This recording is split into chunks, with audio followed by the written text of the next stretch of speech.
Hi, I'm Jonah McDonald, author of Secret Atlanta, a guide to the weird, wonderful, and obscure. And this is dead history. Why? Because today on Living History, we are going to spend our whole day in cemeteries, like this one. I'm standing on a corner in Buckhead right now, just down the street from the Georgia Governor's Mansion.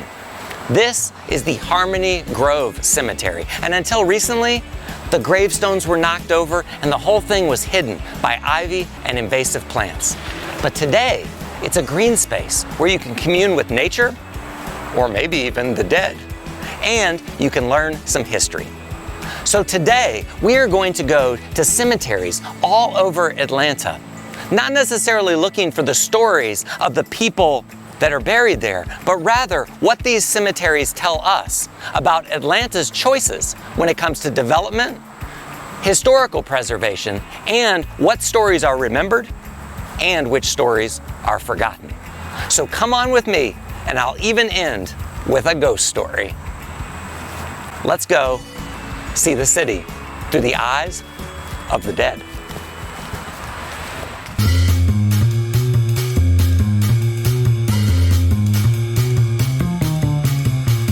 Now I'm driving to southeastern DeKalb County, right near Avondale Estates for our first cemetery. And this one, it's totally hidden. It's in a parking lot right next to a Walmart. And the stories are interesting, but the cemetery itself, just wait till you see it.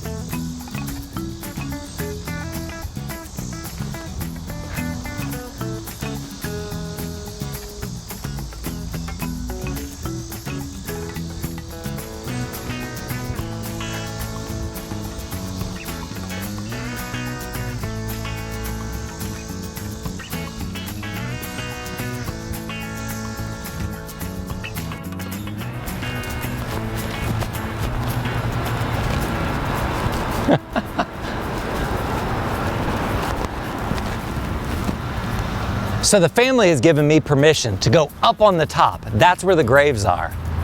So we're gonna try to get in, but this place is way overgrown.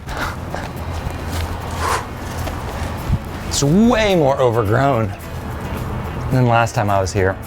There we go, unlock.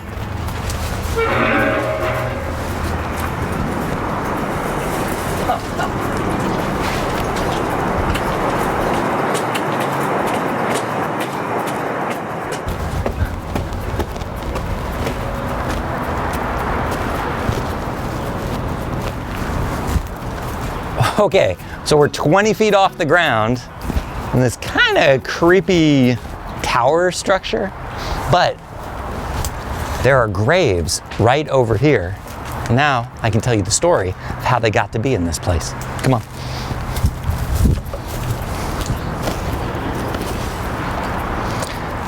So back in the early 1800s, James Crowley bought 500 acres of land here in DeKalb County and turned it into a farm. In the 1850s, his son Benjamin was also living on the land and started the family cemetery. That's where we are right now. They buried generations of family members. I believe that it's almost 20 family members are buried in this site right here now. Everyone doesn't have a headstone, but the family has done extensive genealogy to know who was buried here. But by the 1950s, the farm just wasn't making the money that it used to, and the family decided to sell to a developer. One stipulation in that development contract, though, was to keep the family cemetery intact. The area behind me, it's now trees and parking lot, was to become the Columbia Mall. Eventually the name was changed to the Avondale Mall. You might even remember the Avondale Mall. And now it's actually a Walmart.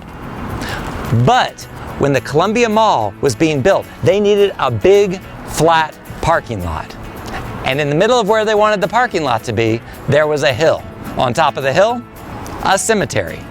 So the developers graded, leveled the whole area around the cemetery, leaving just the hilltop, and then built stone walls on 4 sides to turn the cemetery into what now looks like a mausoleum. Today, a lot of people jokingly call it the grave of the unknown shopper for its location in the middle of a shopping center parking lot. There is a part of the story, though, that is not told here. And I think that's the intriguing part of visiting some of Atlanta's more unusual or lesser known cemeteries, is the story being told here is of the Crowley family. But the part of the story not told is that Benjamin Crowley and his wife Mary, they owned 19 enslaved people. And those graves, they weren't protected by that agreement with the developer. Instead, the graves of the enslaved people are no longer here.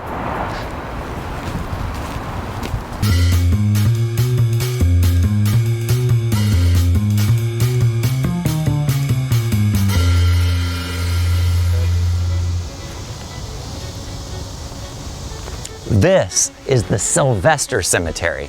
It's only a few miles from the Crowley Mausoleum, but it is a far cry from that concreted, forgotten, in the middle of a parking lot cemetery. This one is tucked into a little East Atlanta neighborhood, and it feels like we're in a forest. Oh, I mean, there's a red-eyed vireo that I just heard crawling over there, and a red-shouldered hawk swooped through. We're surrounded by hardwood trees. It is really gorgeous. It honestly feels like a city park, and that's the way the neighbors use it. I saw some people walking their dogs earlier this morning, but this cemetery was very similar to the Crowley Mausoleum not so long ago. Completely overgrown with invasive plants. I've read that there was an abandoned car here in these woods, tons and tons of trash. But a couple decades ago, the neighborhood decided they were going to embrace the cemetery. Not just the history, but also the land itself.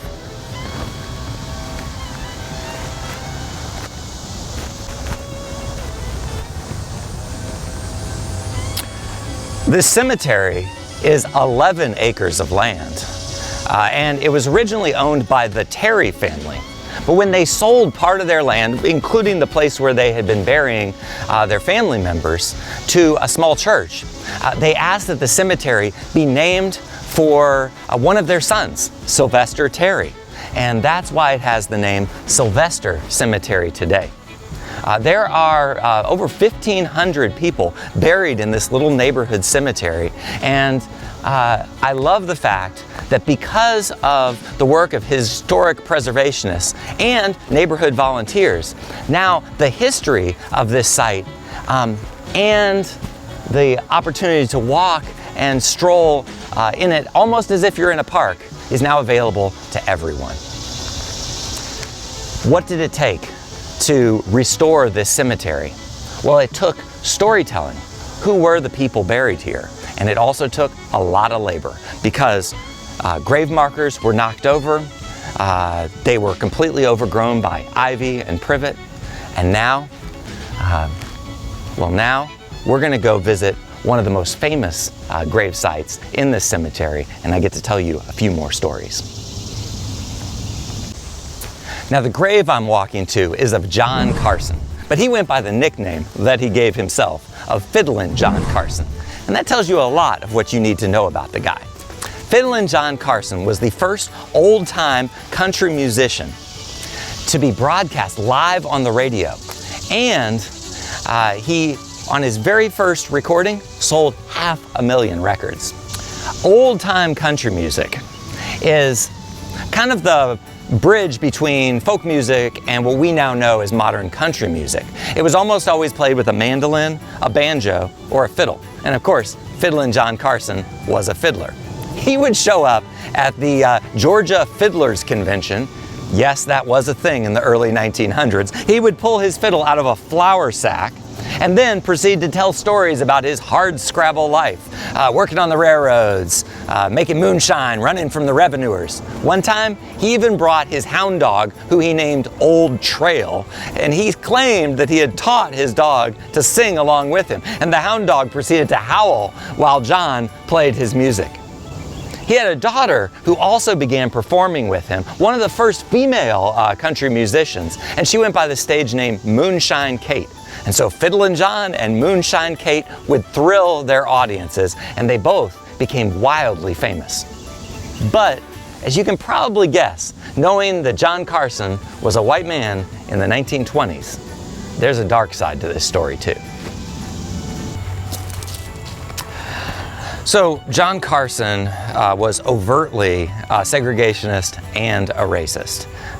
He was known to frequent KKK meetings, and he was a big supporter of Eugene Talmadge, who was one of the most segregationist, racist governors in Georgia's history.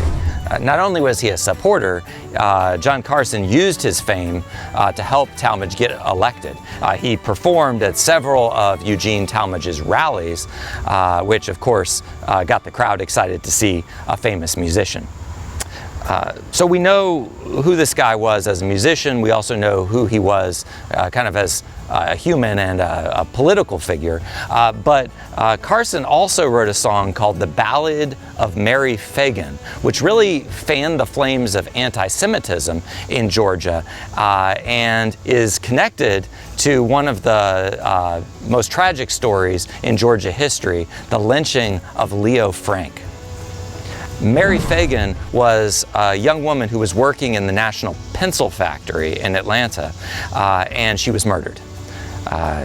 The murder was pinned on a Jewish man named Leo Frank, who was later lynched for a crime that now historians believe he didn't commit.